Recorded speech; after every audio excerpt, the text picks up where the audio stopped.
Android users, you can now have TYT in the palm of your hand. Our TYT app is available for download in the Google Play Store. Just go to tyt.com/app to find out more. Elizabeth Warren has proposed new legislation to prove that she wants to go after some of the corporate greed that we're experiencing here in the United States. Now, this legislation is specific, it's very bold, and based on how things are going in Congress and with the executive branch, it's unlikely to pass in any way, shape, or form. However, if the midterm elections go the way that we're hoping they go, there is a possibility. So let me give you the details of her legislation. It's the Accountable Capitalism Act that would redistribute trillions of dollars from rich executives and shareholders to the middle class without costing a dime. So this is not a tax increase proposal, although I'm sure that's something that she's gonna push for as well. It's a little different. So Warren's plan starts from the premise that corporations that claim the legal rights of personhood should be legally required to accept the moral obligations of personhood, right? Corporations are people, my friend, according to Mitt Romney. So if they are people, then they have certain responsibilities and obligations. That's what Elizabeth Warren is arguing. She writes that traditionally corporations sought to succeed in the marketplace, but they also recognize their obligations to employees, customers, and the community. In recent decades, they stopped in favor of a singular devotion to enriching shareholders, and that's what Warren wants to change. So how does she propose to change it? She wants to curb corporations' political activities. And for the biggest corporations, she's proposing a dramatic step that would ensure workers and not just shareholders get a voice on big strategic decisions. So Warren wants to create something known as the Office of United States Corporations, and this would exist inside the Department of Commerce, and it would require any corporation with revenue over $1 billion to obtain a federal charter of corporate citizenship.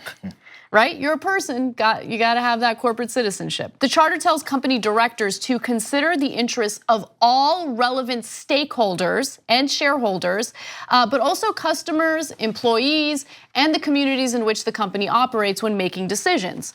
So in order to achieve that, obviously you gotta bake in those communities into the business model, right? And so how do you bake that all in? More concretely, the United States corporations would be required to allow their workers to elect 40% of the membership of their board of directors.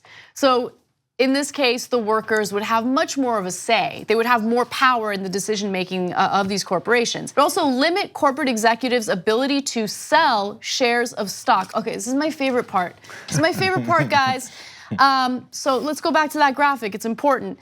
So it would ability to share shares of stock that they receive as pay, requiring that such shares be held for at least 5 years after they were received, and at least 3 years after a share buyback. Okay, do you understand what's happening here? They're gonna try to prevent the run-up and the cash in. What's happening right now because of the Trump era tax cuts is these corporations are not reinvesting in their companies. They're not increasing employee pay. A couple of these corporations gave a one-time bonus, right? Just to hide the fact that they're not really planning on sharing their wealth with their workers. What they really did is they went ahead and bought their stock, right? Stock buybacks. And that artificially inflated the price of these shares. That's what happened with Apple. They repatriated all that money that's coming back from overseas, $285 billion, and they just put it all into stock buybacks, and that's when you get the headlines, Apple record value. Exactly. And so what do they do after the stock value goes up? They cash out. Right, so people who think it's a good thing because 401ks increase in value or whatever, no, it's very temporary because as soon as the value goes up, the executives cash out. Finally, the other proposal is to require corporate political activity to be authorized specifically by both 75% of shareholders and 75% of board members, many of whom would be worker representatives under the full bill. Yeah, so they're trying to then limit this political activity because it's really, in addition to stock buybacks, there are politician buybacks, and they use a lot of this money to continue to buy off those politicians.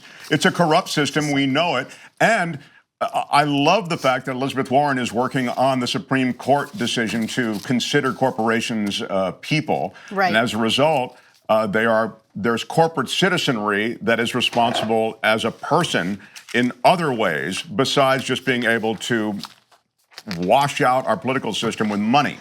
Yeah. So it's a terrific twist, as you say, Anna. It will go nowhere, given the current configuration of the Congress. But it's out there, and I like that it's on the board. And as you also have mentioned, as Congress perhaps changes in character politically, maybe something happens on it. They have to answer to this now. Yes. So there's these things that we allow our corporations to do based off of our worship and culture of them. So they're rich. Man, what do you want to do? Everyone deserves the right to be rich. Why are you hating on the rich? Don't you want to be rich too? That pacifies or actually shuts down everyone else that thinks, hey, why am I getting everything stolen from me to give to you? Right. The reverse is always the thought process. Hey, how dare these corporations have to give something to you that you earned, by the way, and the government to give to you what you earned. It's not a giveaway. We all pay into it, number one. And the other parts are given away. So the narrative has to change, and maybe this is the beginning of it. But general politicians have dug in so deep with supporting corporations to this point. The genius part of this, she's using some of those terms, like you said, the citizenry being if you're a personhood, if you're part of the personhood of the country, you have to act like it then. Right. So that's something they went with already. So now you have to use that against them. And also, how are we gonna pay for all this? Oh, we're gonna pay, it doesn't cost us anything. Yes. It's disarming both of those empty threats all the time in the first place anyway. So what else can you do? And as you said, it's not gonna go through necessarily, Mark, but at least we can make people who aren't gonna be for it answer to it and be on record. Right, that's a great point. That let's start to hold the GOP, those, and by the way, we say the GOP, also the Democrats. Yes. Democrats are very much in the pocket of corporate America. We were no fans of the Obama administration on Wall Street and all the rest, so we're just not flag wavers for the left as personified by the Democrats. I mean, they're not even so left on so many issues.